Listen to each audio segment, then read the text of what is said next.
저 애들 신랑이랑 똑같이 생겼는데 한남동 5성급 호텔 웨딩홀 결혼식 시작 10분 전 블랙수트를 맞춰 입은 쌍둥이와 함께 전처 이서진이 정문에 섰습니다. 순식간에 수십 대의 스마트폰 카메라가 켜지고 하객들 사이로 속삭임이 번졌죠. 단상 위 신랑 정민석의 얼굴이 굳고 전 시어머니 윤미정은 입술을 깨물었습니다. 서진의 손엔 오래된 서류, 봉투 한 장. 10년 전 거짓말과 배신 속에 묻어둔 무언가가 오늘 수백 명 앞에서 폭발하려 합니다. 이건 단순한 전처의 난입이 아닙니다. 한 가족의 모든 것을 뒤흔들 그날의 진실이 곧 밝혀집니다. 여러분이라면 이 서류 봉투 안에 무엇이 들어있을 것 같나요? 댓글로 남겨주시고 끝까지 지켜봐 주세요. 구독과 좋아요, 알림 설정은 다음 반전을 놓치지 않는 가장 빠른 방법입니다. 한남동 그랜드 호텔 웨딩홀 입구에 서니 심장이 쿵쾅거려 귓가에 울려요. 대리석 기둥 사이로 흘러나오는 현악 사중주의 선율이 제 목을 조여오는 것 같아 숨이 막혀요. 왼손에는 누런 서류 봉투가, 오른손에는 이안과 이준의 작은 손이 땀에 젖어 미끄러질 듯 쥐어져 있어요. 검은 정장을 맞춰 입은 우리 셋은 마치 장례식에 온 듯 침묵하고 있지만 제 가슴 속에서는 10년의 분노와 결심이 폭풍처럼 소용돌이쳐요. 저게 전처죠? 세상에. 애들 봐요. 완전 신랑이랑 판박이네. 귓가에 스치는 속삭임이 피부를 찢는 칼날처럼 날카롭게 파고들어요. 하객들의 시선이 날카로운 화살처럼 꽂히고 수십 개의 스마트폰이 일제히 우리를 향해 들어올려져요.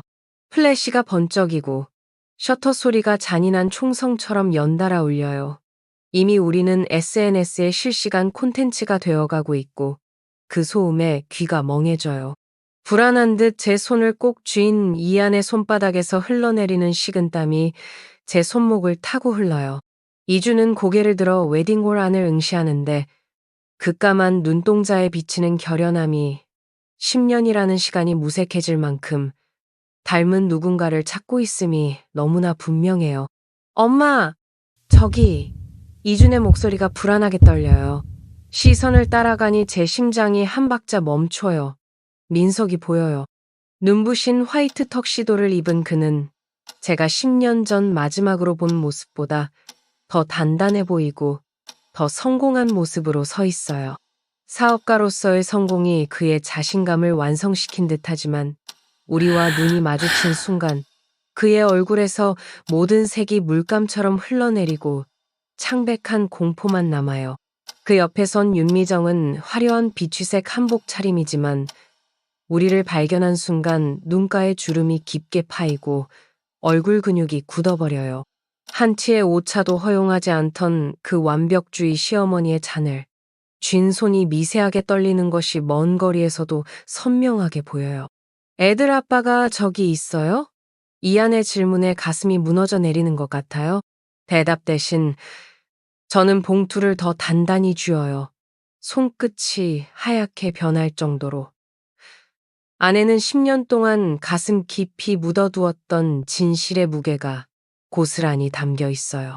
삼성동 난임센터의 검사 결과지, 냉동 정자 보관 증명서, 시험관 시술 기록들, 그리고 친자 확인 검사지까지 민석이 죽은 듯이 숨기고 싶어 했던 모든 진실들이 이 봉투 안에서 터져나오기를 기다리고 있어요.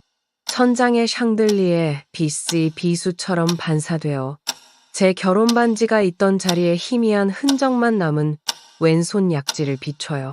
그 순간 이준이 제 손을 꼭 잡아 쥐자 아이의 손바닥에서 전해지는 온기가 얼어붙은 제 영혼을 다시 현실로 불러와요. 시작할까? 제 목소리는 예상보다 단단하게 마치 강철이 부딪히는 소리처럼 나와요. 웨딩홀 입구에 벨이 영혼을 긁는 소리로 울리고 우리는 천천히 걸음을 옮겨요. 하객들의 시선이 피부를 뚫고 들어올 것 같이 따갑게 꽂히지만 이제 더 이상 숨지 않기로 했어요. 숨기는 것은 제가 아니라 그들의 몫이니까요. 거짓으로 덮인 10년의 세월을 한 번에 벗겨낼 진실을 품고 저는 아이들의 손을 죽음처럼 단단히 잡아요. 식장 안으로 들어서는 순간 시간이 멈춘 듯 공기가 얼어붙어요. 하객들의 속삭임이 태풍의 전조처럼 파도처럼 밀려왔다 물러가요. 누군가 신랑 아이들 아니에요 라고 놀라 외치고 다른 이는 전처가 왜 여기에 라고 충격에 찬 목소리로 반문해요. 모든 소리가 소용돌이치는 가운데 저는 오직 한 가지만 생각해요. 심장이 터질 듯이 뛰는 가운데 다시는 돌아갈 수 없는 강을 건너고 있다는 확신이 들어요. 오늘 10년간 제 가슴을 무겁게 짓눌러 온 진실이 마침내 무대 위로 올라갈 거예요. 그리고 그 진실은 그들의 완벽한 세계를 산산조각 낼 거예요. 삼성동 난임센터의 차가운 창문으로 비치는 오후 햇살이 서진의 얼굴을 부드럽게 비추었지만 그녀의 내면은 얼음장처럼 차갑게 굳어갔어요. 결혼한 지 8년, 그녀는 이 병원의 대기실 풍경을 꿈에서도 그릴 수 있을 만큼 익숙했어요. 하얀 벽, 조용한 클래식 음악, 시계 초침 소리가 심장을 찌르는 바늘처럼 들리고 희망과 절망이 교차하는 부부들의 얼굴들이 모두 그녀의 거울 같았어요. 정민석 씨, 이서진 씨, 들어오세요. 의사의 목소리에 두 사람은 기계적으로 일어섰어요. 민석의 손은 얼음장처럼 차가웠고 그의 눈빛은 미로에 갇힌 동물처럼 불안으로 가득했어요. 서진은 그의 손을 더 단단히 잡았어요. 무슨 결과가 나와도 우리는 함께라는 무언의 약속처럼. 그때는 그녀가 얼마나 순진했는지 몰랐어요.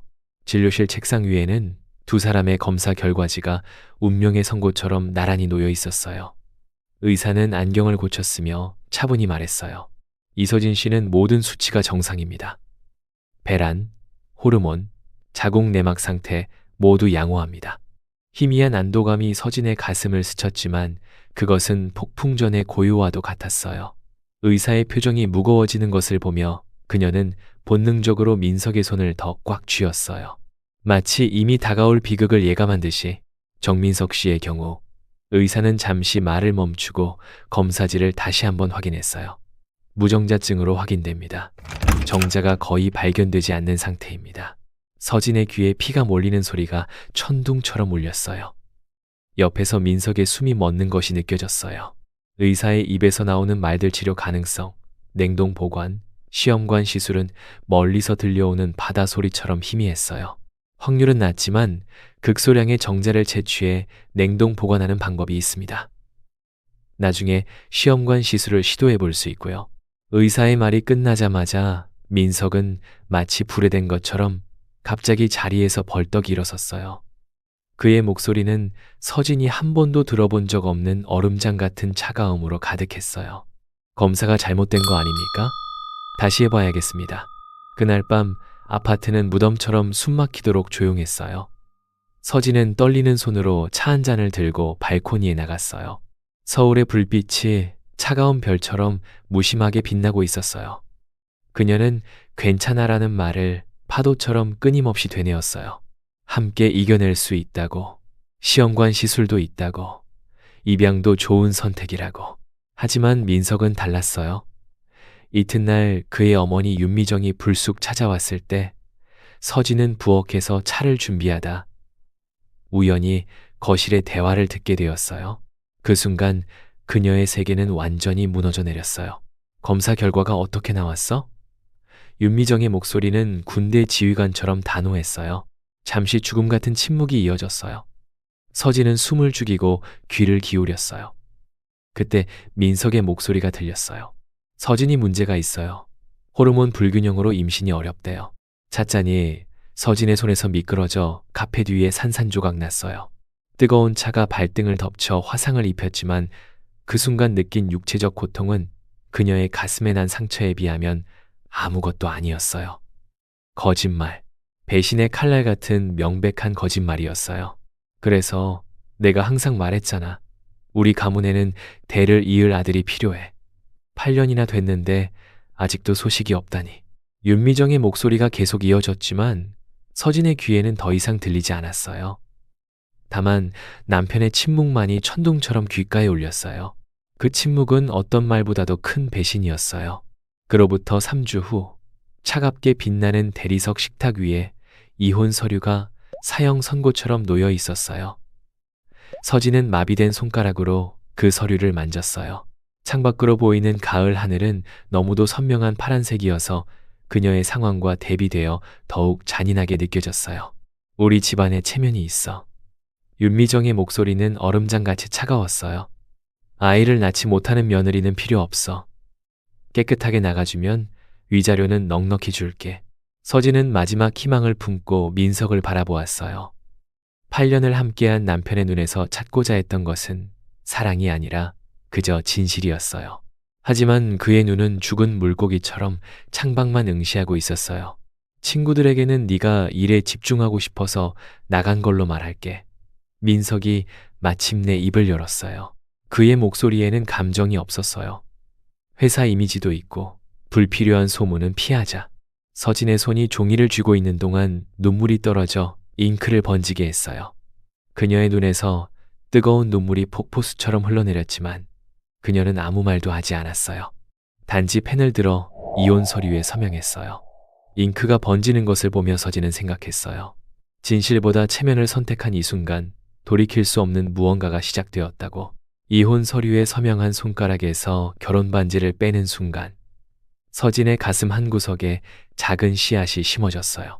그것은 분노도 복수심도 아닌 언젠가는 반드시 밝혀야 할 진실의 씨앗이었어요. 그리고 그 씨앗은 앞으로의 10년 동안 조용히 그러나 강하게 자라날 거예요. 세종시의 작은 오피스텔 창문으로 비치는 봄볕이 서진의 창백한 얼굴을 부드럽게 감쌌어요. 서울에서 내려온 지 석 달. 그녀는 마치 유령처럼 모든 연락을 끊고 새로운 생활에 적응하고 있었어요. 노트북 화면에는 완성된 웹디자인 작업물이 띄워져 있었어요. 프리랜서로서의 첫 일이 마무리되는 순간이었지만 성취감 대신 공허함만이 가슴을 채웠어요. 오피스텔은 무덤처럼 고요했어요. 너무도 고요해서 자신의 숨소리와 심장 박동까지 귀를 찢을 듯이 들리는 것 같았어요. 서진은 떨리는 손으로 커피잔을 들어 한 모금 마셨어요. 이제는 그 쓴맛에 익숙해졌어요. 커피처럼 그녀의 일상도 쓰디 쓴맛이 혀끝과 영혼에 배어 있었어요. 갑자기 울리는 전화벨 소리에 서진은 몸을 움찔하며 커피를 쏟을 뻔했어요. 낯선 번호였지만 업무상 연락일 수도 있어 마지못해 받았어요. 이서진님 맞으신가요? 삼성동 프라임 난임센터입니다. 서진의 손가락이 커피잔을 너무 세게 움켜쥐어 잔이 금가는 소리가 들렸어요. 숨이 목구멍에 걸려 멎는 것 같았어요. 3년 전 보관하신 냉동 정자의 보관 기간이 곧 만료됩니다. 연장 여부를 확인하려 연락드렸습니다. 시간이 완전히 멈춘 듯 했어요. 서진의 귓가에 냉동 정자라는 단어가 뇌리를 파고드는 망치 소리처럼 울렸어요. 그녀는 민석이 극소량으로 채취해 보관했던 정자가 아직 존재한다는 사실을 잊고 있었어요. 아니, 고통스러운 기억과 함께 묻어두려 했던 것인지도 몰라요. 아, 네. 서진의 목소리는 겨울 얼음처럼 떨렸어요.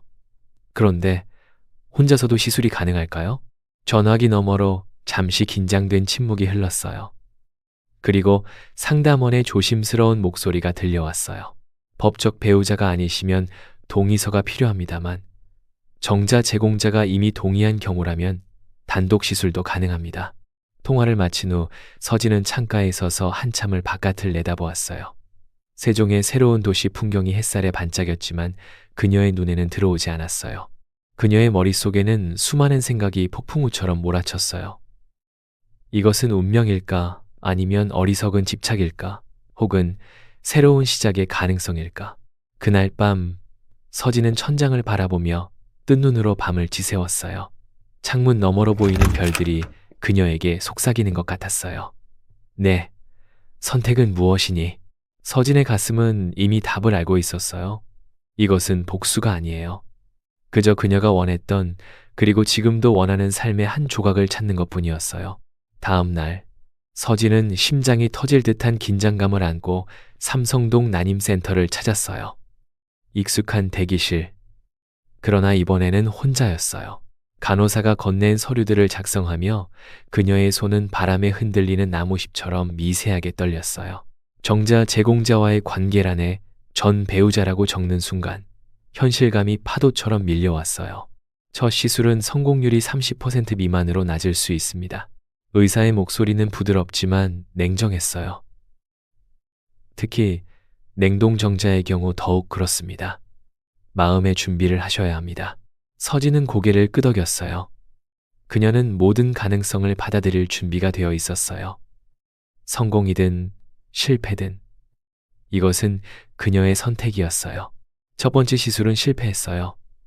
시술 후 2주간의 기다림은 영원처럼 느껴졌고 결과를 확인하는 순간 그녀의 희망은 산산조각 났어요. 두 번째도 마찬가지였어요. 매번 부정적인 결과를 받아들일 때마다 서진의 가슴에는 깊은 상처가 새겨졌어요. 그러나 그녀는 절망의 늪에 빠지지 않았어요. 마지막 남은 희망의 불씨를 꺼뜨리지 않기 위해 온 힘을 다했어요. 세 번째 시도 후 2주간의 기다림은 지옥의 시간처럼 느껴졌어요. 매일 아침 서진은 창가에 서서 해가 뜨는 것을 지켜보았어요. 마치 그 빛이 그녀의 어두운 삶에도 새로운 시작을 가져다 줄 것을 간절히 기도하듯이. 검사 결과를 확인하는 날, 하늘에서는 폭우가 쏟아졌어요. 세종의 거리는 우산의 바다가 되었고 서진은 그 속에서 홀로 걸었어요. 비에 온몸이 젖었지만 그녀는 느끼지 못했어요. 난임센터 건물 앞에 도착했을 때 그녀의 옷은 이미 흠뻑 젖어 몸에 달라붙었어요. 마치 눈물로 젖은 그녀의 영혼처럼. 이서진님, 간호사가 봉투를 건넸어요. 그녀의 표정에서는 아무것도 읽을 수 없었어요. 서진의 손이 떨리며 종이를 받아들었어요. 그녀의 심장은 폭풍우 속의 나무십처럼 요동쳤어요. 그녀의 눈이 결과를 훑었어요. 그리고 그 순간 시간이 멈추었어요. 두 줄, 분명한 두 줄이 그녀를 바라보고 있었어요. 축하드립니다. 간호사의 목소리가 멀리서 들렸어요. 추가 검사가 필요하지만 현재로서는 임신이 확인되었습니다. 서진의 눈에서 뜨거운 눈물이 폭포수처럼 흘러내렸어요. 그러나 이번에는 슬픔의 눈물이 아니었어요. 그녀의 가슴은 오랫동안 잊고 있던 감정으로 꽉 찼어요. 희망, 기쁨, 그리고 새로운 시작에 대한 설렘이 온몸을 타고 전율처럼 흘렀어요. 두 주 후 초음파실의 차가운 침대에 누운 서진은 숨을 멈추었어요. 화면 속에서 두 개의 작은 심장이 힘차게 뛰고 있었어요. 쌍둥이입니다. 의사의 목소리에 놀라움이 가득했어요. 굉장히 드문 경우입니다. 특히 시험관 시술에서는. 서진의 입에서 작은 웃음이 터져나왔다가 흐느낌으로 바뀌었어요. 그것은 오랫동안 얼어붙었던 그녀의 마음이 드디어 녹아내리는 소리였어요. 얼음장 같았던 그녀의 세계에 생명의 따스함이 스며드는 순간이었어요. 비 오는 세종의 거리를 걸으며 서진은 자신의 배에 손을 얹었어요. 그곳에는 이제 두 개의 작은 생명이 자라고 있었어요. 누구의 아이냐고? 그건 중요하지 않았어요. 이들은 그녀의 선택이었고 그녀의 미래였으며 그녀의 승리였어요. 그리고 그 미래는 폭풍우 뒤의 무지개처럼 그 어느 때보다 밝게 빛나고 있었어요. 세종의 작은 오피스텔 안, 새벽 3시. 이안이 폐를 찢는 듯한 울음소리로 밤의 정적을 깨뜨렸어요. 그의 작은 울음소리가 어둠 속에서 점점 더 격렬하게 커졌어요. 서진은 뼈가 으스러질 듯한 피로에 절은 몸을 간신히 일으켰어요. 이제 출산 후 3달, 그녀의 눈 밑에는 짙은 다크서클이 영구적으로 자리 잡은 듯 했어요. 이안을 안아 올리자 옆에 누워있던 이준도 마치 신호를 받은 듯 울음을 터뜨렸어요. 한 팔에 하나이씩 안고 서진은 녹초가 된 채 작은 침대에 걸터 앉았어요. 창문 너머로 도시의 불빛이 차가운 별처럼 무심하게 반짝였어요. 쉿, 괜찮아. 엄마가 여기 있어. 서진의 목소리는 극도의 피로로 갈라졌지만 여전히 따뜻했어요. 젖병을 데우는 동안 서진은 거울에 비친 자신의 모습을 바라보았어요. 헝클어진 머리카락은 새둥지 같았고 지친 눈은 깊은 동굴처럼 움푹 파여 있었으며 잠옷은 아이들의 토사물과 분유 얼룩으로 뒤덮여 있었어요. 하지만 그 눈빛은 여전히 강렬하게 살아있었어요. 그녀는 한 번도 후회한 적이 없었어요. 단 한순간도. 낮에는 노트북 앞에 앉아 프리랜서 작업을 했어요. 한 손으로는 키보드를 두드리고 다른 한 손으로는 이준의 등을 토닥였어요. 이안은 바닥에 깔아둔 담요 위에서 뒤집기 연습을 하며 작은 신음소리를 냈어요. 작은 오피스텔은 기저귀와 분유 냄새, 아기 옷과 장난감으로 아수라장이 되었지만 서진의 눈에는 그것이 세상에서 가장 아름다운 혼돈으로 보였어요. 우리 셋이면 충분해. 서진은 자주 그렇게 중얼거렸어요. 마치 주문을 외우듯이 혹은 스스로를 설득하듯이. 그렇게 시간은 빠르게 흘렀어요. 쌍둥이의 첫 걸음만은 서진의 가슴을 터질 듯이 부풀게 했고 첫 단어 엄마는 그녀의 눈에 뜨거운 눈물을 가득 채웠어요. 첫 번째 생일에 촛불을 끄는 모습을 보며 서진은 이 작은 두 생명이 그녀의 삶을 완전히 바꿔놓았다는 것을 실감했어요. 모든 순간은 서진에게 눈물과 웃음이 뒤섞인 소중한 보물이 되었어요. 깊은 밤 아이들을 재우고 나면 서진은 종종 창가에 서서 멀리 서울 방향을 바라보곤 했어요. 그곳에는 아직 풀리지 않은 매듭이 남아 있었어요. 언젠가는 마주해야 할 진실. 세월이 빠르게 흘러 아이들이 초등학교에 입학할 무렵 서진이 두려워하던 질문이 마침내 폭탄처럼 터졌어요. 학교에서 돌아온 이한이 분노와 혼란이 뒤섞인 얼굴로 책가방을 바닥에 내던지며 물었어요. 엄마, 우리 아빠는 어디 있어? 진짜로. 서진의 손에서 들고 있던 접시가 미끄러져 내려갔어요. 다행히 바닥에 떨어지지는 않았지만 그녀의 심장은 이미 바닥으로 추락해 산산조각 난 듯했어요. 옆에서 이준도 고개를 들어 엄마의 대답을 간절히 기다렸어요. 아이들의 눈에는 너무나 많은 질문이 담겨 있었어요. 너희 아빠는 서진은 목구멍이 타들어가는 듯한 느낌으로 말을 고르려 애썼어요. 멀리 있어. 지금은 만날 수 없어. 죽었어? 이준의 직설적인 질문에 서진은 심장이 멎는 듯한 충격을 받았어요. 아니, 그런 건 아니야. 서진은 두 아이를 품에 안아 소파에 앉혔어요. 그들의 작은 몸이 그녀의 품에서 약간 떨리고 있었어요. 너희 아빠는 살아있어. 하지만 지금은 다른 삶을 살고 있어. 다른 친구들은 다 아빠가 있는데 이안의 눈에 뜨거운 눈물이 고였어요.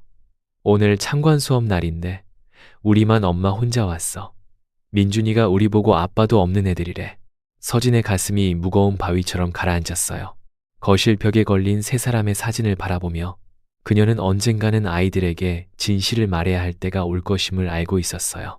하지만 지금 그 순간이 이렇게 날카로운 칼날처럼 다가올 줄은 몰랐어요. 너희들이 조금 더 크면 모든 이야기를 들려줄게. 서진은 부드럽게 약속했지만 그녀의 목소리에는 불안이 가득했어요. 지금은 우리 셋이 함께라는 것만 기억하자. 그게 가장 중요한 거야. 그날 밤 아이들을 재운 후 서진은 떨리는 손으로 오래된 서류 상자를 꺼냈어요. 그 안에는 아이들의 태어남과 관련된 모든 서류가 마치 폭발물처럼 묻혀 있었어요.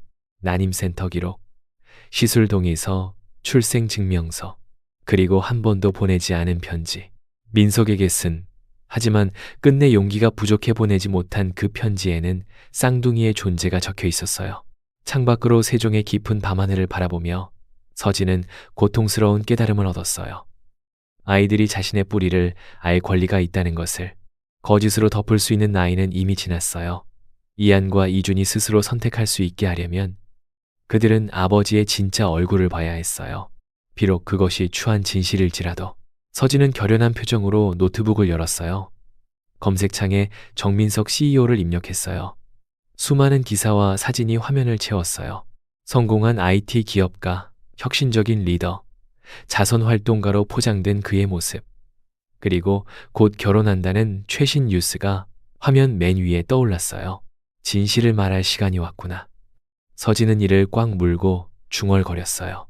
그녀는 단호하게 노트북을 닫고 침대에 누운 쌍둥이들을 바라보았어요. 달빛이 비추는 그들의 평화로운 얼굴에는 민석의 흔적이 지울 수 없이 선명하게 담겨 있었어요.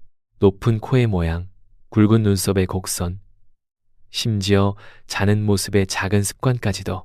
이제 서진은 확신했어요. 진실을 말하는 것은 복수가 아니에요. 그것은 아이들이 자신의 정체성을 완성하기 위해 필요한 조각을 주는 것이에요. 그리고 그 진실을 전할 권리는 오직 그녀에게만 있었어요. 10년의 침묵을 깨트릴 시간이 왔어요. 스마트폰 화면을 통해 그 소식을 접한 건 화요일 아침이었어요.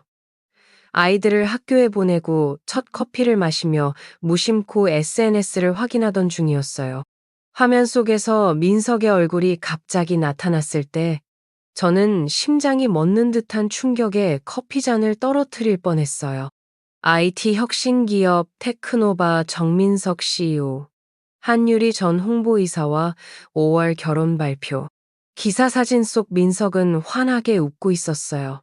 마치 과거에 그림자 하나 없는 듯한 완벽한 미소였어요. 그의 옆에 선 여성은 화려한 진주 귀걸이를 한 채 세련된 블라우스를 입고 우아한 미소를 짓고 있었어요. 한유리. 그 이름이 어딘가 가슴을 찌르는 듯이 익숙했어요. 손가락이 저절로 움직여 더 많은 사진을 찾아보았어요. 그리고 갑자기 번개처럼 기억이 떠올랐어요. 5년 전 서울에 잠시 업무차 방문했을 때 우연히 테크노바 본사 앞에서 본 장면. 민석과 젊은 여성이 검은색 고급 세단에서 내리는 모습. 그들의 손이 스치듯 닿았을 때의 은밀한 친밀감.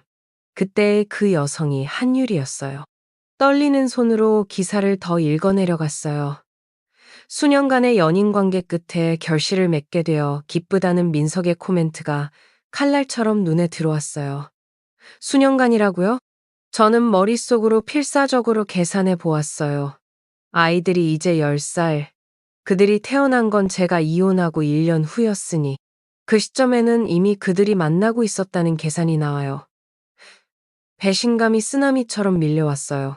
그때 또 다른 기사 제목이 눈을 찔렀어요. 정민석 CEO와 한유리 씨, 임신 5개월 소식도 함께 전해 제 손에서 커피잔이 바닥으로 떨어져 산산조각 났어요. 뜨거운 커피가 바지에 쏟아져 화상을 입혔지만 그 순간 저는 전혀 느끼지 못했어요. 오직 한 가지 의문만이 머릿속을 번개처럼 가로지르며 모든 것을 태워버렸어요. 무정자증인 사람이 어떻게 아이를 가질 수 있지? 저는 손이 떨려 여러 번 실패한 끝에 노트북을 열고 더 자세히 검색했어요. 한유리의 인스타그램 계정을 찾았어요. 거기에는 5개월 차 예비 엄마라는 해시태그와 함께 초음파 사진이 환하게 올라와 있었어요. 댓글에는 축하 인사가 폭포수처럼 쏟아졌고 그 중에는 몇 년간 기다린 보람이 있네 라는 말도 있었어요. 창밖으로 세종의 봄 풍경이 펼쳐져 있었지만 제 마음은 얼음장처럼 차가워졌어요. 머릿속에서 퍼즐 조각들이 하나씩 소름 끼치게 맞춰지기 시작했어요. 테크노바 회사 커뮤니티에 올라온 게시물도 발견했어요. CEO, 드디어 아빠 된다는 제목의 글에는 수많은 직원들의 축하 인사가 넘쳐났어요. 그중 한 댓글이 칼날처럼 눈에 꽂혔어요. 친자 검사까지 했다면서요? 역시 우리 CEO는 완벽주의자. 친자 검사라고요? 제 심장이 쿵쾅거려 숨이 막힐 것 같았어요. 왜 무정자증인 사람이 친자 검사를 할까요? 그리고 어떻게 그 검사가 일치할 수 있을까요? 이건 과학적으로 불가능한 일이었어요. 저는 난임센터 웹사이트로 들어가 필사적으로 정보를 찾아보았어요. 무정자증의 자연 회복 가능성은 극히 낮다고 했어요. 하지만 불가능한 것은 아니라고요. 그런데 왜 친자 검사까지 했을까? 이건 말이 되지 않았어요. 그때 제 전화가 진동으로 울렸어요. 발신자 표시를 보니 오랜 친구 민지였어요. 그녀는 우연히도 테크노바에서 마케팅 팀장으로 일하고 있었어요. 서진아, 정민석 결혼한대. 알고 있었어? 민지의 목소리가 흥분된 채로 들렸어요. 방금 봤어. 제 목소리는 이상할 정도로 차분했어요. 마치 폭풍 전의 고요처럼. 근데 말이야, 회사에서 수군거리는 얘기가 있어. 민지의 목소리가 음모론자처럼 낮아졌어요. 한유리가 임신했다는 소식 있잖아. 근데 친자 검사 결과가 조작됐다는 소문이 돌아. 조작이라고? 제 심장이 미친 듯이 뛰기 시작했어요. 유리가 예전에 다른 남자랑 만났었대. 민우인가 준영인가 하는 사람. 그 사람이 아이의 진짜 아빠라는 거지. 근데 민석이 회사 이미지 때문에 무슨 수를 써서 친자 검사 결과를 조작했다나 뭐라나? 통화를 마친 후 저는 오랫동안 창가에 서 있었어요. 세종의 봄바람이 커튼을 격렬하게 흔들었어요. 마치 제 내면의 폭풍을 표현하는 듯 했어요. 머릿속은 복잡한 생각으로 가득 찼지만 가슴 한편으로는 이상하게도 평온했어요. 마치 오랫동안 찾던 퍼즐의 마지막 조각을 발견한 것 같은 확신이 들었어요. 떨리는 손으로 서랍에서 낡은 서류 봉투를 꺼냈어요.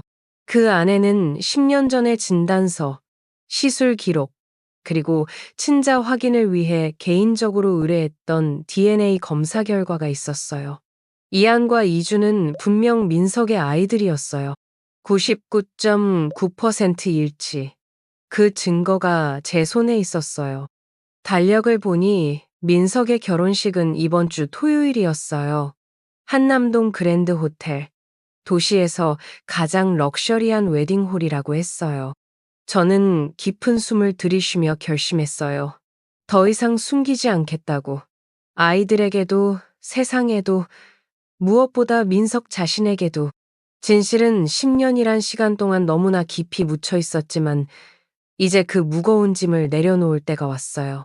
아이들의 사진을 바라보며 저는 생각했어요. 이것은 복수가 아니에요. 이것은 우리 셋을 위한 해방이에요. 그리고 아마도 어쩌면 민석을 위한 해방이기도 할 거예요. 10년간의 거짓이 끝나고 진실이 빛을 볼 시간이 왔어요.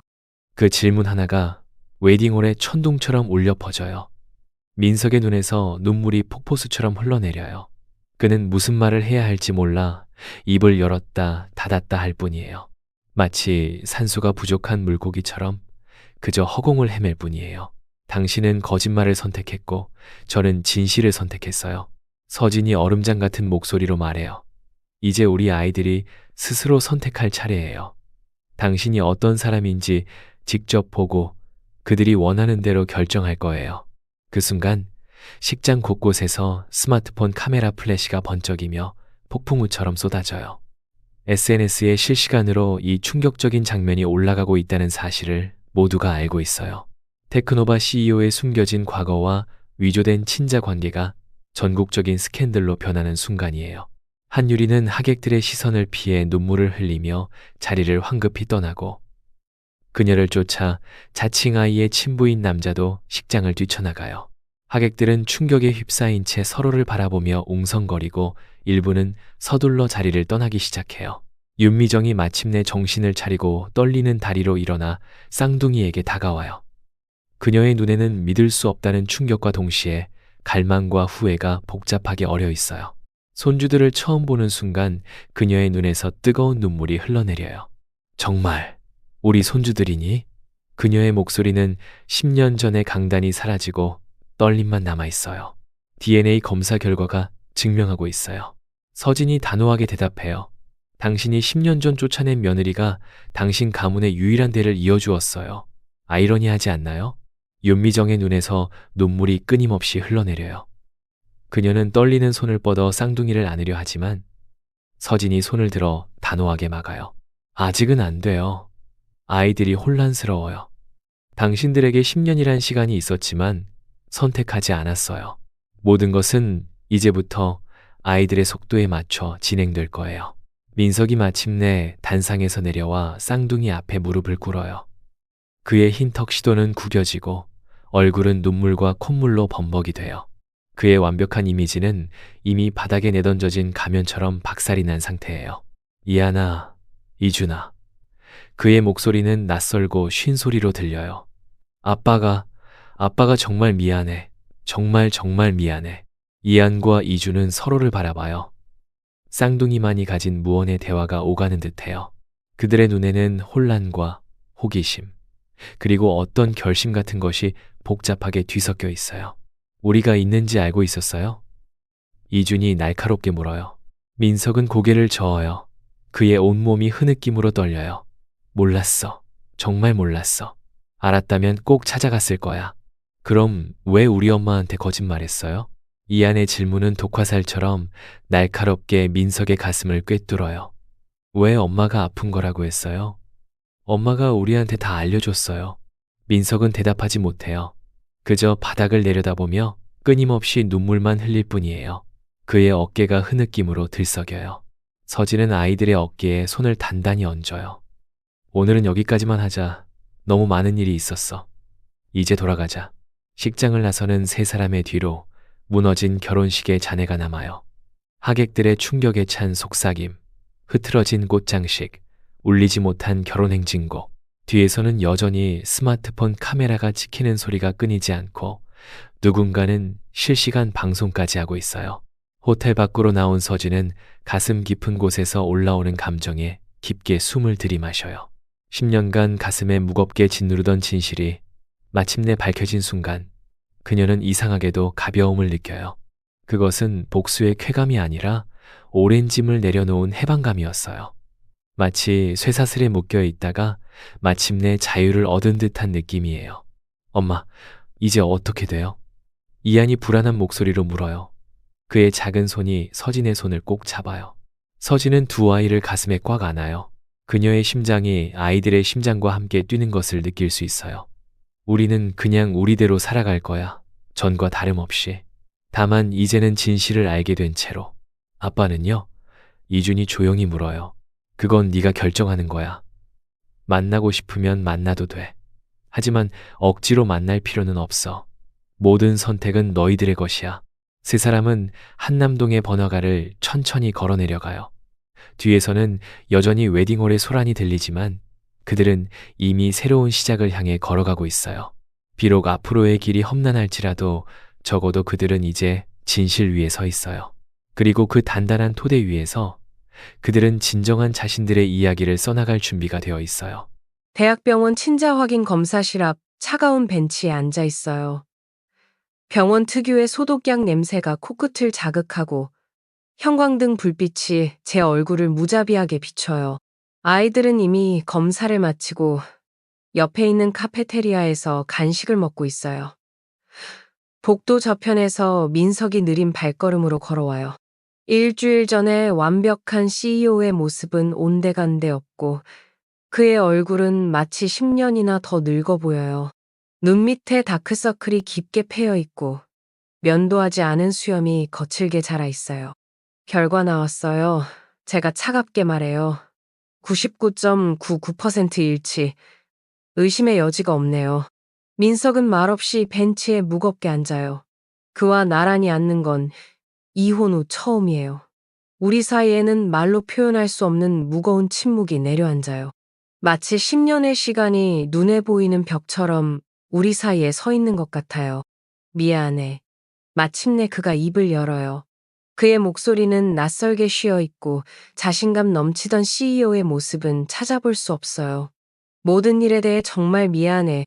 용서해달라는 말이 아니야. 그런 자격이 내게 없다는 걸 알아. 지금 와서 사과해도 달라질 건 없어요. 제 목소리는 생각보다 차분해요. 마치 오랫동안 준비해온 대사를 읽는 것처럼 담담해요. 10년이라는 시간은 되돌릴 수 없으니까요. 아이들이 혼자 걷는 첫 걸음마, 첫 단어, 첫 울음, 첫 웃음. 당신은 그 모든 것을 놓쳤어요. 민석은 고개를 깊이 숙여요. 그의 어깨가 미세하게 떨리는 것이 보여요. 한때는 그 어깨에 기대 울던 때도 있었는데 이제는 그저 남의 슬픔을 냉정하게 지켜볼 뿐이에요. 더 이상 그의 눈물에 제 마음이 흔들리지 않아요. SNS에 동영상이 퍼졌어. 그가 중얼거려요. 회사 주가가 폭락했고 이사회에서 CEO 자리에서 물러나라는 압박을 받고 있어. 한유리는 모든 것이 끝났어. 제 마음 한구석에 죄책감의 그림자가 스쳐요. 하지만 곧 사라져요. 그것은 제가 선택한 일이 아니에요. 민석 스스로 선택한 결과일 뿐이에요. 거짓말을 선택한 사람이 진실에 무너지는 것은 당연한 이치예요. 아이들을 만날 수 있을까? 그가 마치 가시밭길을 걷는 듯 조심스럽게 물어요. 창밖으로 쏟아지는 가을비가 유리창을 타고 흘러요. 빗방울이 유리창을 타고 미끄러져 내리는 모습이 제 시선을 붙잡아요.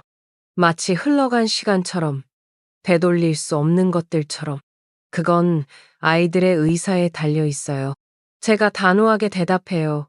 이안과 이주는 이제 스스로 선택할 수 있는 나이예요. 제가 강요하지 않을 거예요. 당신도 마찬가지로. 그래, 당연하지. 민석이 울듯이 고개를 끄덕여요. 그럼 양육비라도 필요 없어요. 제가 얼음장처럼 차갑게 말을 자르고 말아요. 우리는 지금까지 당신 없이도 잘 살아왔고 앞으로도 그럴 거예요. 당신의 돈은 필요 없어요. 10년 전에도 말했잖아요. 저는 위자료도 필요 없다고. 복도 끝에서 윤미정이 우아한 걸음으로 나타나요. 그녀는 여전히 고급스러운 차림이지만 등이 조금 구부정해진 것 같고 얼굴에는 깊은 주름이 새겨져 있어요. 손자들의 존재를 알게 된 충격이 그녀를 한순간에 노쇠하게 만든 걸까요? 손주들을 만나게 해주세요. 윤미정이 다가와 간절한 목소리로 말해요. 10년 전의 고압적인 태도는 온데간데 없고 그녀의 목소리에는 애원하는 듯한 떨림이 있어요. 내가 잘못했어요. 하지만 손주들만큼은 어머님, 제가 차분하게 그러나 단호하게 말해요. 아이들의 안정이 제게는 가장 중요해요. 갑작스러운 변화는 아이들에게 혼란을 줄 수 있어요. 모든 것은 천천히 아이들의 의사를 존중하며 진행될 거예요. 윤미정의 눈에 눈물이 가득 고여요. 그녀가 떨리는 손으로 명함을 꺼내요. 내 연락처예요. 언제든지 연락해주세요. 그리고 이것은 아이들 이름으로 개설한 신탁계좌예요. 대학 학비와 미래를 위한 자금이에요. 말씀드렸잖아요. 돈은 필요 없다고. 제가 단호히 말해요. 제 목소리에는 전혀 타협의 여지가 없어요. 이건 돈의 문제가 아니에요. 윤미정이 떨리는 목소리로 애원해요. 우리 가문의 책임이에요. 아이들의 것을 돌려주는 것뿐이에요. 제발. 저는 잠시 생각하다가 명함만 받아들어요. 계좌 정보는 거절해요. 돈으로 풀 수 있는 문제가 아니라는 것을 그들도 이제는 알아야 해요. 카페테리아에서 아이들이 돌아와요. 이안과 이주는 민석과 윤미정을 바라봐요. 그들의 눈에는 호기심과 경계심이 동시에 담겨 있어요. 마치 낯선 동물을 처음 보는 것 같은 조심스러움이 느껴져요. 얘들아, 인사드려. 제가 부드럽게 말해요. 안녕하세요. 쌍둥이가 동시에 인사해요. 그들의 목소리는 작지만 또렷해요. 윤미정의 눈에서 뜨거운 눈물이 주르륵 흘러내려요. 그녀는 손주들에게 다가가려 하지만 아이들이 본능적으로 제 뒤로 숨자 그녀는 그 자리에 굳어버려요. 서서히 익숙해져야 해요. 제가 윤미정에게 말해요. 아이들에게 시간을 주세요. 강요하면 오히려 역효과가 나요. 민석이 쌍둥이 앞에 무릎을 꿇어요. 그의 눈은 붉게 충혈되어 있고 턱은 떨리고 있어요. 이하나, 이준아, 아빠가 너희들을 알게 되어 정말 기뻐. 앞으로 천천히 알아가도 될까? 아이들은 서로 눈빛을 교환한 후 조심스럽게 고개를 끄덕여요. 이준이 용기를 내어 물어요. 왜 우리를 찾지 않았어요? 민석의 얼굴이 고통으로 일그러져요. 마치 가슴에 칼이 꽂힌 듯한 표정이에요. 아빠가 몰랐어. 정말 몰랐단다. 알았다면 반드시 찾아갔을 거야. 발이 닳도록 찾아다녔을 거야. 거짓말 아니에요? 이안이 날카롭게 물어요. 제 아들의 직설적인 질문에 가슴이 아프면서도 뿌듯해요. 민석은 고개를 숙여요. 아니야. 이제 더 이상의 거짓말은 없어. 약속할게. 진실만 말할게. 저는 시계를 봐요. 이제 가봐야 해요. 아이들 학원 시간이에요.